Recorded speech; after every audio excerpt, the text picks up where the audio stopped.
Hello friends, welcome to my YouTube channel Art of Trading Insights की एक और educational video में आपका स्वागत है। दोस्तों, आज की वीडियो में बात करेंगे डिजिकोर स्टूडियोज का जो आईपीओ चल रहा है उसकी आज आखिरी डेट है। तो उस आईपीओ को लेके मेरा पर्सनल क्या व्यू बन रहा है और जो भी मेरा व्यू बन रहा है वो सिर्फ और सिर्फ एजुकेशनल पर्पज़ के लिए बन रहा है। आप इस आईपीओ को सब्सक्राइब करने से पहले अपनी खुद की एनालिसिस और रिस्क मैनेजमेंट जरूर कर लें, ठीक है। तो देखिए, सबसे पहले हम इस आई वीडियो में बात करेंगे आईपीओ डिटेल के बारे में, जिसको काफ़ी शॉर्ट रखेंगे। उसके बाद है उसकी पॉजिटिव, इस आईपीओ में क्या नेगेटिव बातें हैं, क्या उसका सब्सक्रिप्शन चल रहा है और क्या उसका ग्रे मार्केट प्रीमियम चल रहा है और क्या फाइनल कंक्लूजन निकल के आ रहा है, जो कि सिर्फ और सिर्फ एजुकेशनल पर्पज़ के लिए होगा, ठीक है। चलिए वीडियो को शुरू करते हैं। सबसे पहले देखिए, ये जो कंपनी है, सबसे पहले हमें ये जानना जरूरी है कि कंपनी बेसिकली करती क्या है, ठीक है। तो ये देखिए, कंपनी आई है बेसिकली 2000 में आई है ये। कंपनी का जो काम है, ये काम है विजुअल इफेक्ट्स देना। जैसे कि आजकल के जितने भी वेब सीरीज या टीवी सीरीज आ रही है, उन सब में या फिर मूवीज़ में, उनमें हम वीएफएक्स, आपने सुना होगा वीएफएक्स, जो कि काफ़ी कॉमन वर्ड है। तो वीएफएक्स का बेसिकली ये कंपनी काम करती है, ठीक है।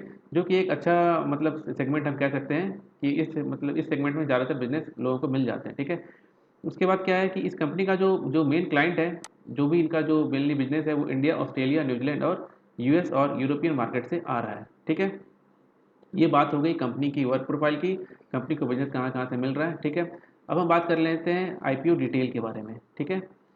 देखिए, आईपीओ का जो डिटेल है वो है कि 25 सितंबर से 27 सितंबर आज इसकी लास्ट डेट है। कंपनी ये आईपीओ का जो प्राइस बैंड है वो 168 से 171 पर शेयर रखा गया है, ठीक है। इसका जो टोटल इशू साइज है वो है निकल के आ रहा है 30.48 सीआर का, जिसमें से कि जो फ्रेश इशू है 21.56 का है और जो ऑफर पर सेल है वो है 8.92 सीआर का।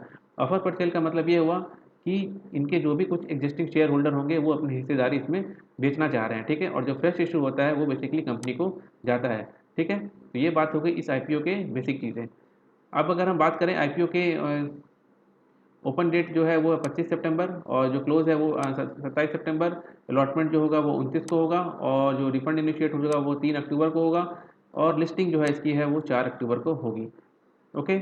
अब हम बात कर लेते हैं कि जो रिटेल कैटेगरी उनको मिनिमम चाहिए 1,36,800 रुपये, ठीक है। देखिए, ये है एसएमई आईपीओ, ठीक है। एसएमई आईपीओ में जब भी हम एक लॉट के लिए अप्लाई करते हैं तो वो जनरली 1 लाख के ऊपर का ही आता है। तो अगर हमें इसमें एक लॉट लेना है, एक लॉट में इसके होंगे 800 शेयर और 800 शेयर में ये निकल के आएगा 1,36,800। और वहीं अगर मैक्सिमम हमें अगर रिटेल कैटेगरी में अप्लाई करना है तो भी यही कॉस्ट आएगा। और अगर हमें एचएनआई कैटेगरी में अप्लाई करना है तो उसके लिए लगेंगे 2 लॉट। 2 लॉट की जो वैल्यू निकल के आ रही है वो निकल के आ रही है 2,73,600 रुपये, ठीक है।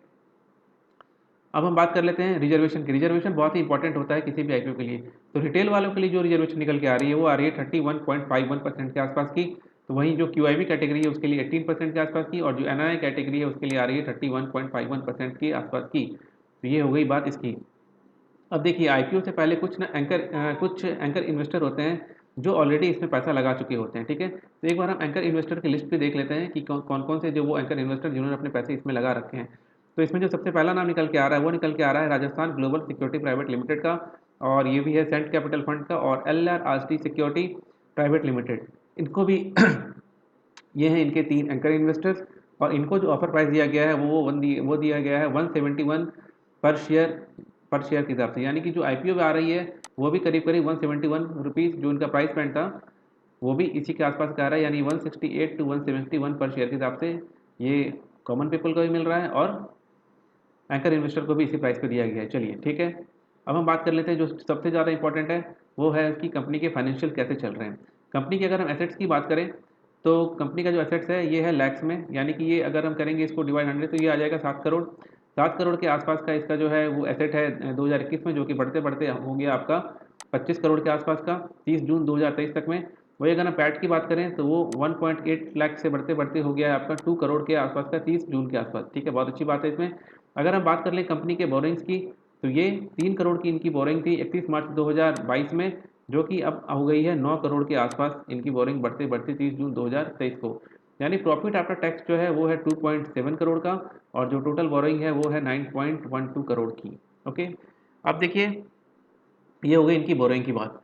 उसी तरह से अगर हम देखें इनके जो कुछ रेशियो निकल के आ रहे हैं वो पी टू ई रेशियो निकल के आ रहा है 4.63 का।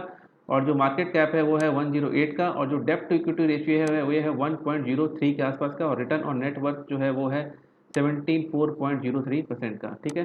तो कंपनी के फाइनेंशियल्स भी हमने देख लिए, कंपनी को जो है वो और कंपनी इन पैसों का लेके करेगी क्या, ये बहुत ज़रूरी बात है। कंपनी क्या कह रही है, वो कह रही है कि ये करेगी फंडिंग वर्किंग कैपिटल रिक्वायरमेंट के लिए और जनरल कॉर्पोरेट पर्पस के लिए और ऑफर एक्सपेंसेस के लिए। यानी कंपनी जो है वो यहाँ पे अपने डेप्ट को मतलब कि देने वाली नहीं है, ये जो भी है इनका वो एक्सपेंशन पर्पस के लिए ही इस पैसे को लिया जा रहा है, ठीक है।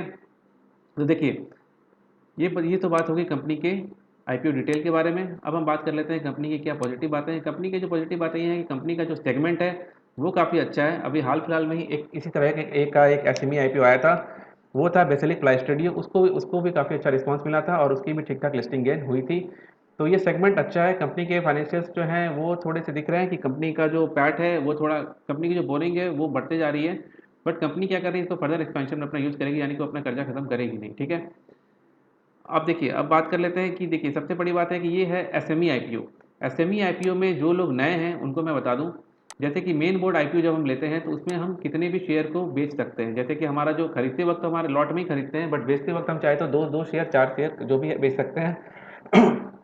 लेकिन जो एसएमई आईपीओ होता है उसमें जैसे कि अभी 800 का लॉट हमने देखा, तो 800 के लॉट में ही हमें बेचना होगा। यानी कि जो भी उस वक्त आपने जैसे बाई कर रखा है, और बाई करने के बाद जो भी जब भी आप इसको सेल करोगे तो बायर के पास भी उतनी ही रकम होनी चाहिए उसको बाई करने के लिए, यानी कि ये लॉट में बिकेगा और लॉट में खरीदा जा सकेगा, जो एसएमई आईपीओ की एक सबसे बड़ी दिक्कत आ जाती है, ठीक है।